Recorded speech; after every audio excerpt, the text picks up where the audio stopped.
today, brother. We're here today.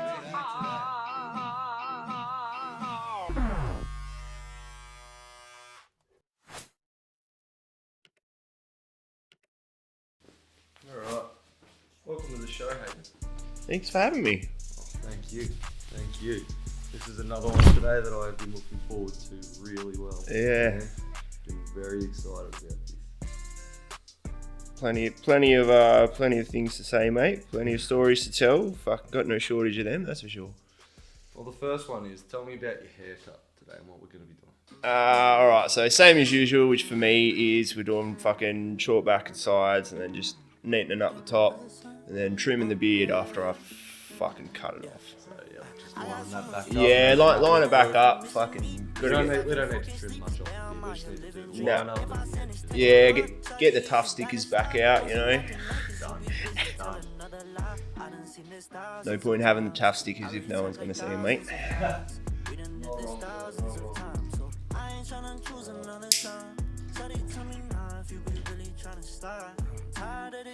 So, your topic that you want to speak on today was basically you're a mechanic and you're in the car scene, you know? Yeah, well, I used to be a lot more involved in the car scene than I am now. That's probably due to the fact that I didn't have a license for a number of years, and you know, kept leading me down a path. You know, ended up in jail twice for doing dumb shit behind the wheel of a car, and just sort of went got myself out of that sort of shit. Now I just do shit legally, like.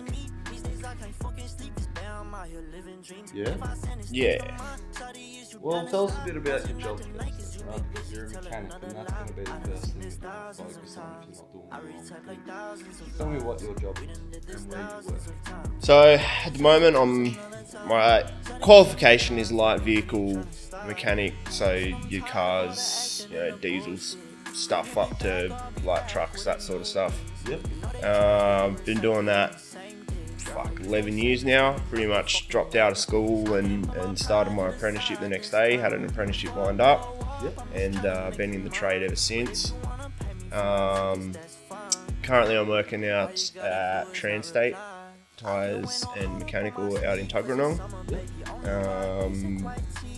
Yeah, so I've been there 2.5 years now. So you could say nearly a quarter of my time on the tools has been there. Yeah. But look, I'm sort of at the point now. It's taken the love I had for cars away. Like you don't want to do shit all day every day and then go home and do that same fucking shit. Like I don't have any motivation to do my own shit, you know, which isn't really why I got into the industry. I should have more kept it as a hobby as opposed to making a career out of it. But here we are, fucking 11 years later, and still going at it. But yeah. Well, how's it been so far? Like, have you found something else to fill your time in between your job and all that gives you passion, or are you just working and that's it? The only other thing I really do, which is kind of a really strange niche thing, I guess you could say, is I'm actually quite an avid 10-pin bowler.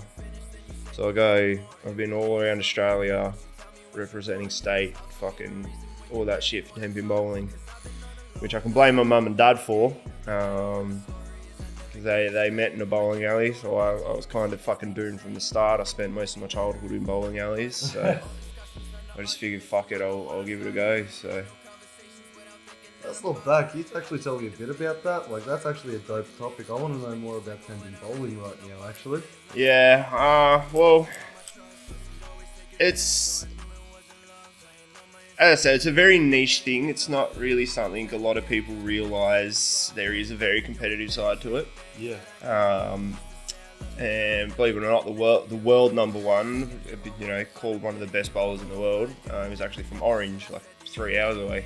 Fucking hell. Yeah, so Orange of all places. Of all places, bro. So yeah, world number one's an Aussie. But yeah, look, I sort of started out. Fuck, I can't even remember. I would have been maybe 7 or 8. Yeah. Started out throwing some, just as a junior, learning the ropes, that sort of thing. Obviously I was terrible as a fucking 8-year-old. Yeah. And then slowly but surely, started getting better and better. Started doing tournaments. My first one I did was in 2005. So what was I then? Fuck, I was 9. Yeah. Back when I was 9 years old. And that was here in Canberra. But it was one of those things where it was the nationals. So every state competed, but it just happened to be here, and it was the first one that I had to go at. Obviously did fucking terribly, like fuck. But it would have made you it would have made you hungry to be better. Yeah, it definitely did. So I mean, the big side of it that I didn't really see, as a kid, was just how fucking expensive it all was. Well, if you think about it, you got to travel, and you can't really fly because bowling balls aren't light. You're paying fucking $1 million for excess baggage to put bowling balls on a plane. Yep. So you got the fuel costs, then you got accommodation depending on how long you're staying for. There's another, couple $100 per night. Yep. Then you got all the entry fees. So on average, I think the last tournament I did cost me $350 for a week of bowling. And that covers, so they get shirts and all sorts of shit, shirts, jumpers. So it's full proper state thing. Yep. So and that's just the side I didn't really see of it. Being a junior, for all I thought was cool. I'm going, I went to I've been to Perth, I've been to Salisbury, all around Queensland, all around Victoria, obviously all around New South Wales because they're just close enough for me. Yep. I have been to Tassie, but not bowling. I had to go over. Mum and Dad were bowling. Yep. I was just didn't want to leave me behind, sort of thing. I was sort of at that shit age where I was probably old enough to look after myself, but also not old enough to look after myself. Like I was just too immature and would have just done dumb shit. Yeah. So, but that was nice. We fucking went over on the Spirit of Tassie, but once again, there's more costs that you don't think of as a kid, man. Like that's just gonna add way more to your bill. Yeah, getting on a boat, fucking hell, that would have been How was that experience for you when you remember, like seeing your parents bowling and all that? Did you just get to play on the side, or? Nah, it was a lot of the competitions have either an age or what they call an average restriction. Yep. So obviously, as a kid watching my parents bowl, there was a lot of the tournaments that I couldn't compete in because it was an over 18 thing. Yep. Obviously, that's not a problem for me now. I'm doing a lot more now. I bowl a lot with Dad now, doing competitions and stuff. Yeah. So last year, for nationals, Dad and I, we represented state up in where we go in Mackay, so North Queensland. Yeah, no, I've actually, I've been there. Yeah, so actually, I was there for a few months when I was growing up. Yeah. So bit of a fucking shithole. Not much around from where we were, but look, the competition itself was mad. There just didn't seem to be much else to do around Mackay. Like, there was a good pub around the corner where we were staying that we just, we had dinner there quite a few times, and yeah, that was really it. So did you get your first bowls off your parents, or what was No, not really.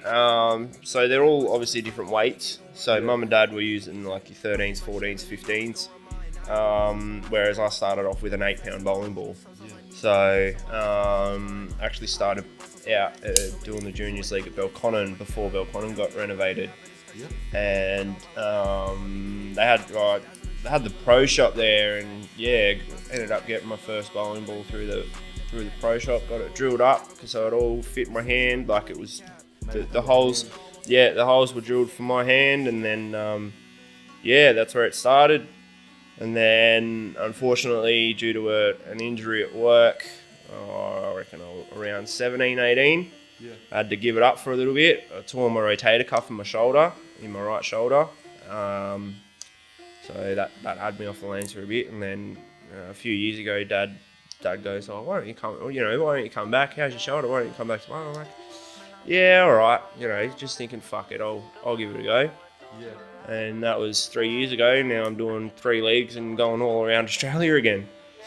So for anyone who's never really been bowling or thought of getting into it as well, what's like that? Like, how much does a bowling ball cost? It certainly can't be cheap to get a custom one, especially nah. one where it's fitting your fingers, it's made for your weight.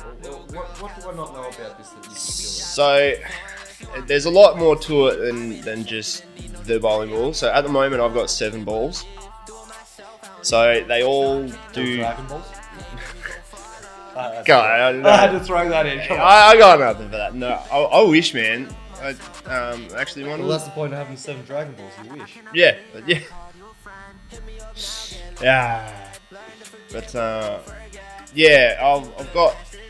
I got 7. So they're about $350 a piece, drilled for my hand.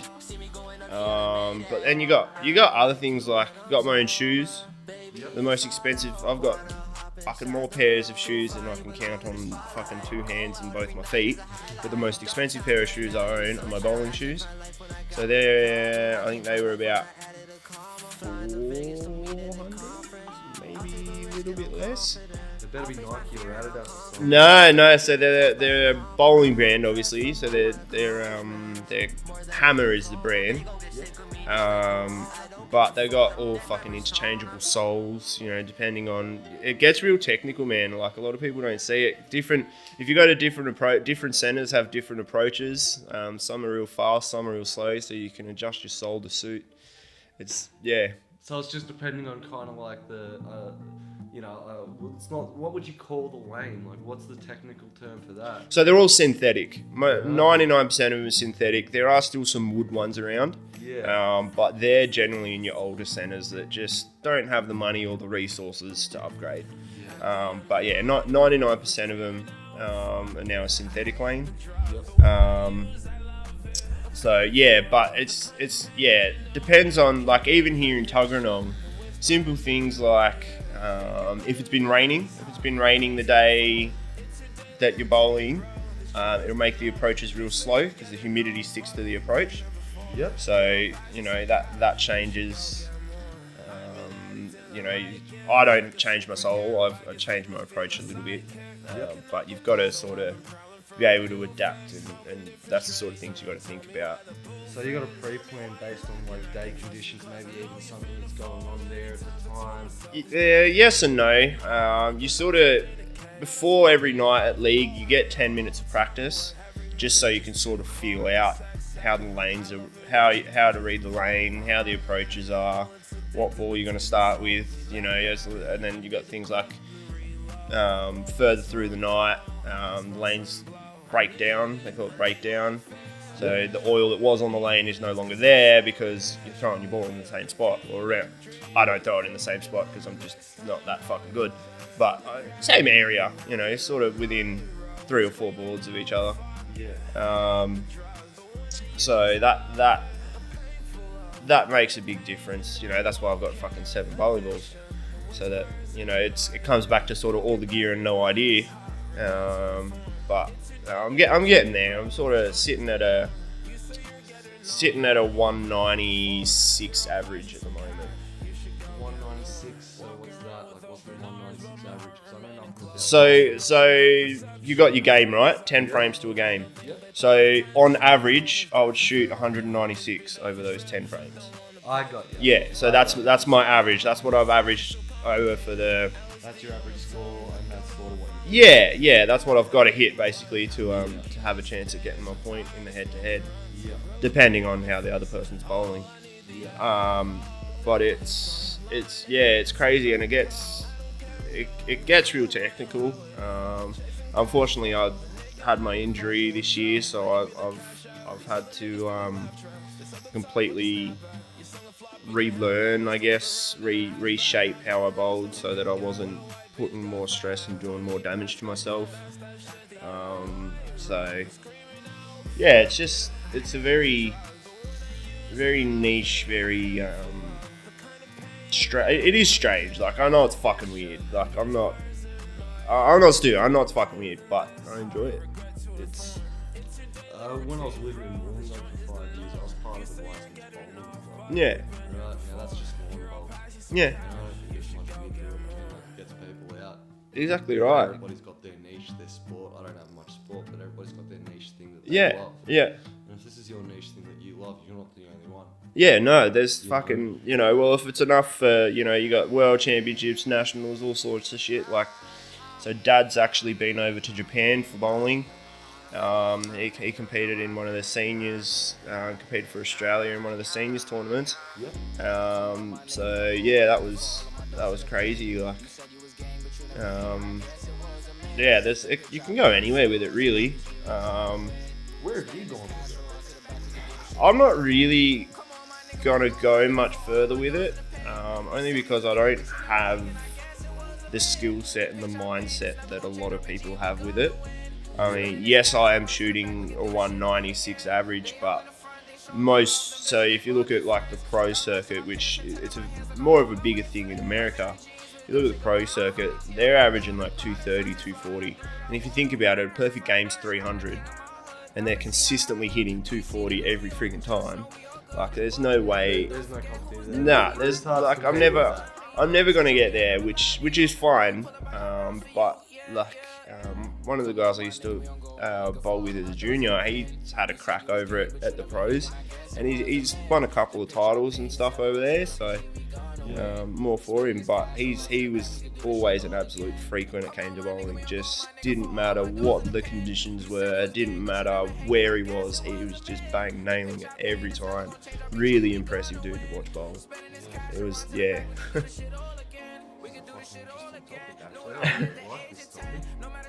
Right, so you've hit on a couple of things in this already so far. There's one thing I want to question on. Right, so you've been to jail, you've done all that. How did bowling help you change? Right, was it? Because obviously there's always more to the story. Right? Yeah. And it wouldn't be the sole thing that's helped you change your life or anything like that. But it would be still that one thing, right? It's still something that you can focus on and put your energy into compared to going like that. Right, so what's it done for you? How's it helped you? Look, I can't really say that bowling did much for me on the jail side of things or turning stuff around, because I didn't really get back into it until after that part of my life was over and done with. So last time I was in jail was 2019. And yeah, I started back bowling the next year. So it was, yeah. I can't really comment on the fact of whether it helped or hindered anything getting back into bowling, but it definitely helped to Relieve current stress. or not so much relieve current stress, but it kept me busy. It stopped me from doing that dumb shit that I was doing, So I started off with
quicker and easier than I can.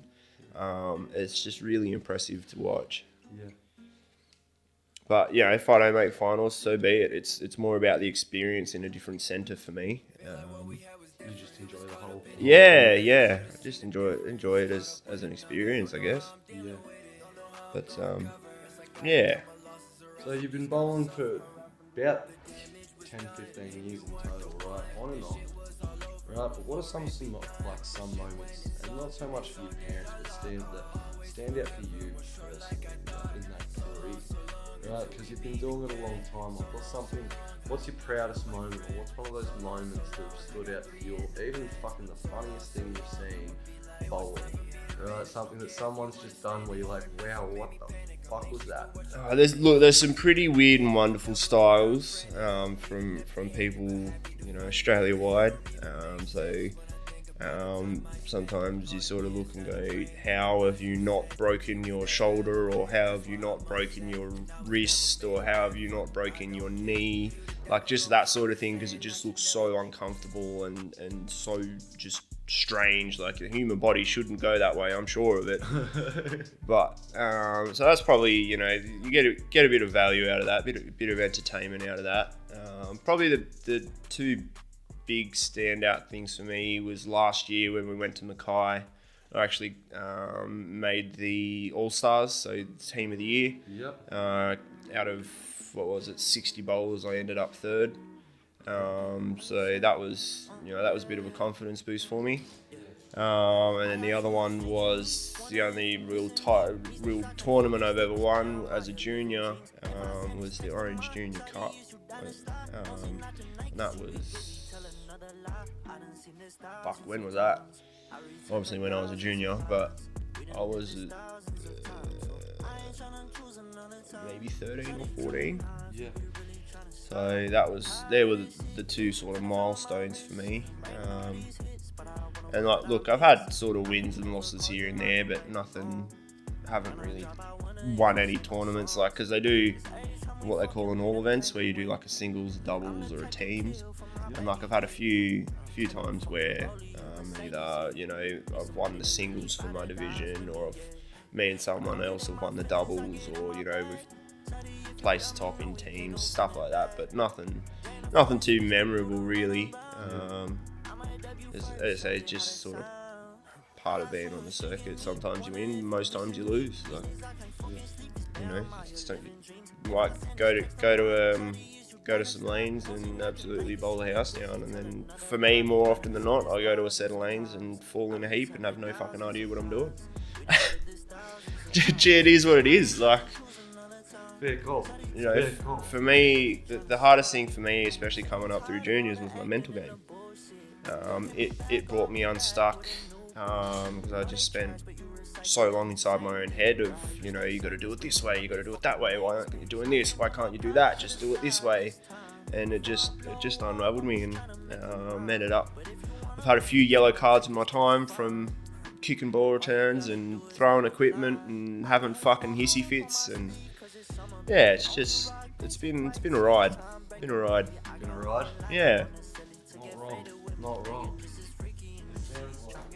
So you just hit upon that, right? There's one thing I want to hit upon, right, from what you said. You were younger, and at that time you've breached upon this vaguely. Is that you went unstuck, right? You went unstuck due to being a youngster, and you went a bit abroad and all that. What happened there? Can you look back and can you pinpoint anything in particular, that led you to be a bit reckless or a bit wild and some of that stuff? It's funny. I've thought about this myself on a number of times. Purely, I'd love to, not so much I'd love to, that's probably the wrong choice of words. I'd love to be able to, blame childhood trauma and, upbringings and stuff like that. But the simple fact of the matter is I can't. I've always, more or less, and this is going to sound like a brag, but I promise that's not how it's intended. But I've always been fed with a silver spoon. I've always had the support from my mum and dad. They've always, no matter, even when I was being a dickhead, You know, they were always there. They were at every friggin' court date. They were at every jail visit. They were wherever they had to be. They were there. Was it your friends that you were hanging around at the time? But it was me that gravitated towards that. It was. I honestly couldn't tell you what it was, because even I've had this conversation with Mum. She goes, "Where did I go wrong?" And I said, "I look," because she was quite upset. This has been in recent years, and she goes, "I just don't know where I went wrong." I said, "Mum, you did nothing wrong." I said, "You raised me right. I did wrong on my own." Yeah. I couldn't tell you fucking why. Whether it's, you know, it comes back to mental health, mental illness, you know, being diagnosed with ADHD at a very young age, which now I guess has balanced itself out. You know, some people say, you know, as you get older, it sort of tapers off a bit, settles down. Doesn't happen for everyone, but, you know, thankfully for me, for the most part, I don't really have any issues with that. But the biggest thing, I think, for me as to why I fell off the tracks is because I just got bored. It was just something for me to do. Like, school was just, I was never one for books, or you know, I just couldn't sit in the classroom and yeah, I don't know. It was just, I would much rather, you know, I used to just go to roll call at high school so that my parents wouldn't get the text message to say that I wasn't at school. Because obviously Mum and Dad would drop me off. Yep. Or Mum or Dad would drop me off. I'd go to roll call so that I knew they weren't getting the text message. And then as soon as roll call, I just left. And that was fucking year 9 and 10, man. Yeah. I was lucky enough that I think more or less the school just didn't want me to stay around, so they handed me a year 10 certificate, and I lasted about 3 weeks of year 11, and as I say, I found myself an apprenticeship, and here I am. Yeah. I mean, and a lot of it, like a lot of where I went wrong wasn't necessarily in my youth, but it definitely, I sort of set myself on a path, and it was reckless, man. Yeah. There's no other way to put it. I was going down a fucking slippery slope, and not even, you know, I'll never say that I was a criminal. No, you were never that. You know, I wasn't breaking into houses. I wasn't, you know, robbing people. I wasn't. I mean, look at the size of me. It's not like I was going to be going fucking assaulting people either. You know, I'm fucking 60 kilos wringing wet.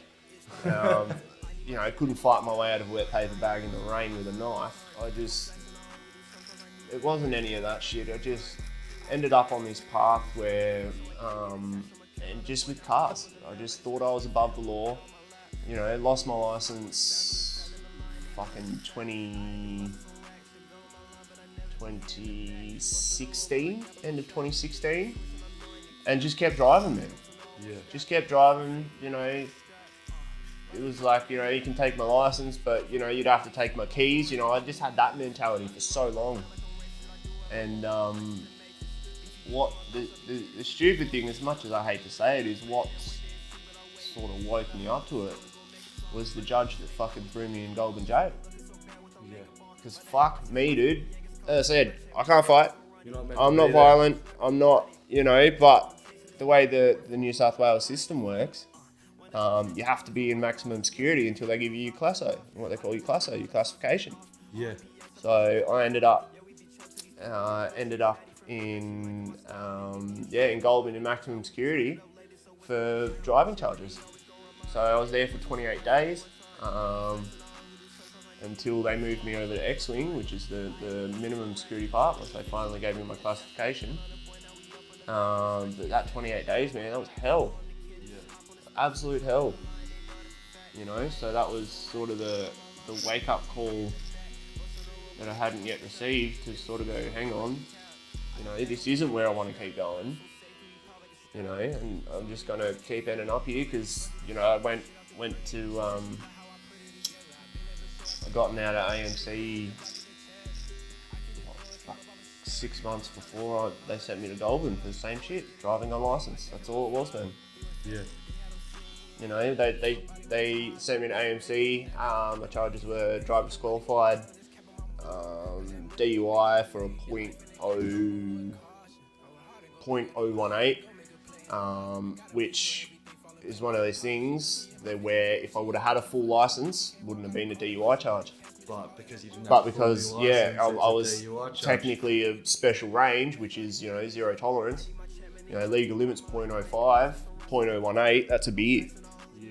That's not even a beer. That's having a beer at dinner and going for it. Well, the problem as to why I got sent into AMC wasn't the charges themselves. The problem was at the time I was on an intensive corrections order, which is like your parole sort of thing.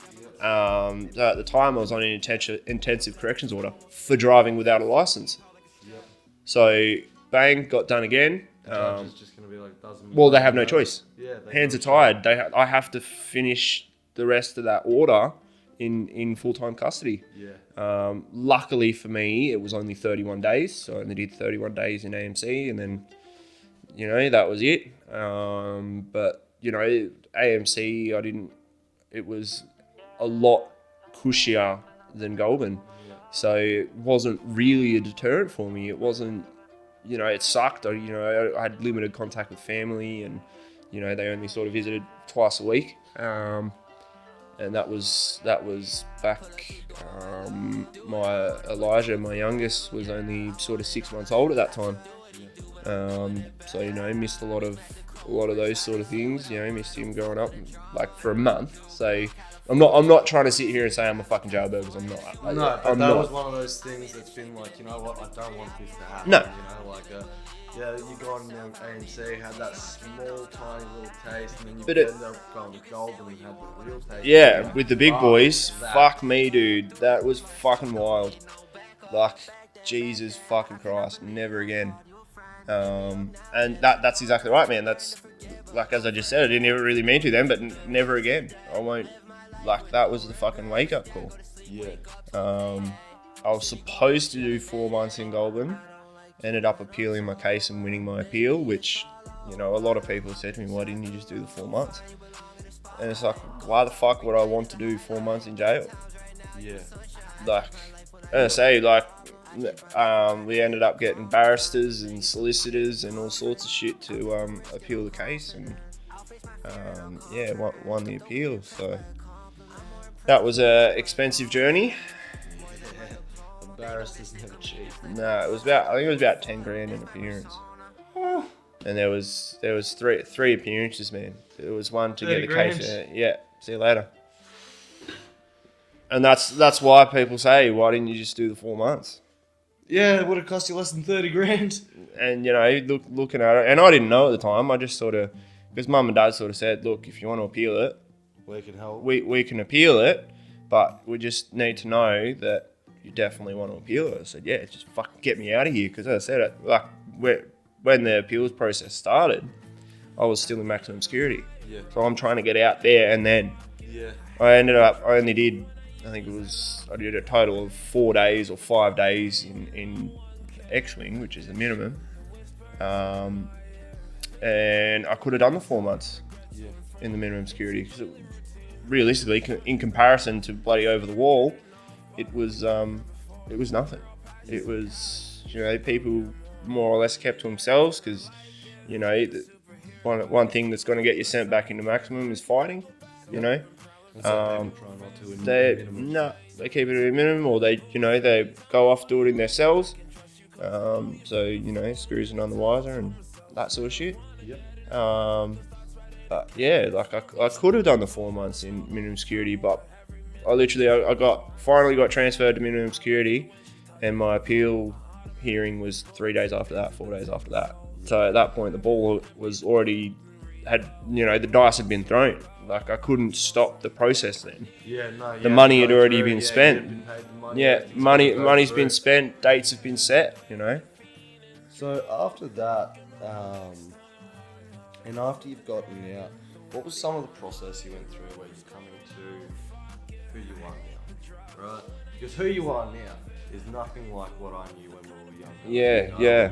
We've known each other for a fucking hot minute. Yeah. You know, and we've both been in and out of trouble in some stages and had to come to the people we are. So I want to know, what is it that when you got out, right? What was that thought process or that thing where it's like, cause it's not just, oh, I don't want this to happen again, right? That's the big one. Yeah. That's the big one. But then there's all that subcategory stuff under. And you know, you got all the outside influences. Oh, you know, just come out for one night. Just bring the car out for one night. Yeah, you all know, that. You know, the biggest thing, and I cannot dispute this at all. Naomi and I got together in March of the year. So I went to Goulburn in July. Naomi and I got together in March. Yep. Right, so we'd only been together Couple couple months, man, and we're still together now. For all these years later, what are we? 4 years later, Yeah. 4.5 years we've been together now. Like, do you know what I 1 mean? year officially. Well, Less than 1 year. less than 1 officially. year. We had that break, but Yeah. we still pretty much saw each other, spoke to each other every fucking day. So we don't really fucking class Not it even as that. being apart. For a long time, you guys were like, no relationship. Yeah, yeah. Anytime anyone asked, we were like, "No, we're not We're not in a together. relationship. No, It's like, we're I not remember together. having We spend conversations. we spend almost every fucking waking moment together. But no, No, we're not in a together. relationship. No, we're No, not no, together. no, Yeah, no, don't worry. I'll fucking cop that. So I used to cop that all the time when all that shit was going on. But no, man, that's honestly between her and my boss Tony, which was my mate before he was my boss. Yep. They're the two people that pulled me into line, because I was one of those people nobody could tell me nothing, man. Like, if I wanted to do something, I was going to do it. Yeah. You know, and Goulburn, as I say, was the wake up call to go, oh fuck, I don't like this. nah, you know, wake up to yourself, sort of thing. Yeah. But the thing that sort of kept me in line was Naomi and Tony. Like, Tony's most of the reason as to why I got clean. You know, it was, I was going down a slippery slope, you know, falling back into that slope. I had just not long gotten out of, I was doing my own thing when he offered me the job. Running my own business, trying to. That mechanic guy. Yeah, trying to, but bit hard to fucking run a mobile mechanic business with no license when you're a raging cokehead. Like, bro, I don't know why I thought I could run a business, but You gave it a go though, and you learned from your failures, much like I did. Yeah. You had that mechanic guy, and I had that guy that cuts hair, and at the time we were both cokeheads, and both our businesses went down. yeah, because I just Because we had were just trying to be, we were trying to do something with this addiction, and then all that, you know, you got no license, me, I was working out of a fucking garage, yeah, you know, and and trying to look after someone else's business at the time. yeah, You know, yeah. so it's that thing of, well, you made a failure, but you learned from it. You know, there's no Exactly reason right. not to learn from it. Exactly right. But yeah, so I mean, as I said, back then, you know, 2019, fuck, I wouldn't have wanted to know me, man. If I look back on who I was then, and I would have been one of those people that I now stay right the fuck away from. Yeah. Do you know what I mean? Like, I got no time for that shit anymore. I just, Makes you uncomfortable being yeah. And it's like, look, my opinion on you is not going to change. Like, depending on, you know, what you do, as long as you're not fucking slamming heroin in your arm and that sort of shit. I have no time for heroin addicts, and that's just a family thing. But, you know, I've had friends that have been crackheads and that sort of shit, and it's like, fuck, you want to ruin your life, go right ahead. You know, I'm not going to judge you. I can't judge, man. Difference between crack and coke's like 3 chemicals. Yeah. Do you know what I mean? Like, I can't sit here and go, oh fuck, you know, crackheads have fucking crackheads this, crackheads that. I was basically a crackhead. Yeah. I was basically a crackhead. I got down you to know? that level. I got down to that level. Yeah. But look at us now. Not doing too bad. I'm actually liking where we're both at in life today. You got your own place. I got my own place. Fucking just bought a new car, you know. You got your license again? Got my license back. Been fucking had that back for 10 months now.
tell someone who's going through anything similar to you, whether it's in the bowling or whether it's in the trouble that they're going through or fucking anything? Like, what's the one thing that you want this whole interview that you want to leave with the listener? Just be sure, I guess, is the easiest way to do it. Like, so be sure that what you're doing is where you want to go. Yeah. Be sure, like, as I said, I'm not one to judge. If you want to fucking take up a life of crime, well, you better be sure. Better be sure.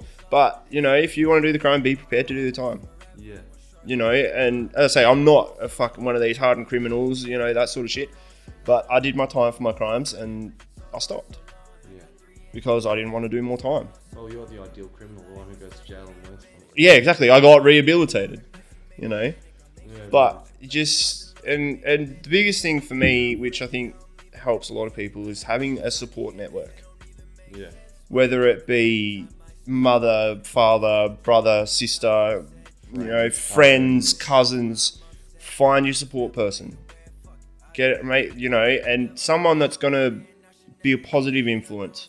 But I mean a support person that's, you know, you go, oh, you know, let's go for a thrash in the skidder, and they're like, yeah, fuck yeah, let's go. That's not a support person. No. That's not a support person. That's someone who's, you know? Yeah, that's supporting you going down. Exactly right. You want a support person that's going to, do you really need to do that? Is that a good idea? You know, like, I wish I had that before when I was doing all that shit. But most people were happy to just stand there with their phones out recording all the dumb shit I was doing. You know, I had a few people, don't get me wrong, there were quite a few people that, you know, tried to take my keys or, you know, what the fuck are you doing, idiot? You know, go home, or, you know, let me drive you home and I'll fucking get someone to pick me up. You shouldn't be driving. Don't get me wrong, there were a few people. I'm not saying there wasn't, but you didn't listen. Didn't listen because nobody could tell me nothing, man. I was, you know, for me, I was my own judge, jury, and executioner. If I wanted to do something, I was going to go do it. I'll deal with consequences later. You know, it was impulsive shit where, you know, I just kept doing impulsive things, and I ended up just going into this fucking rabbit hole.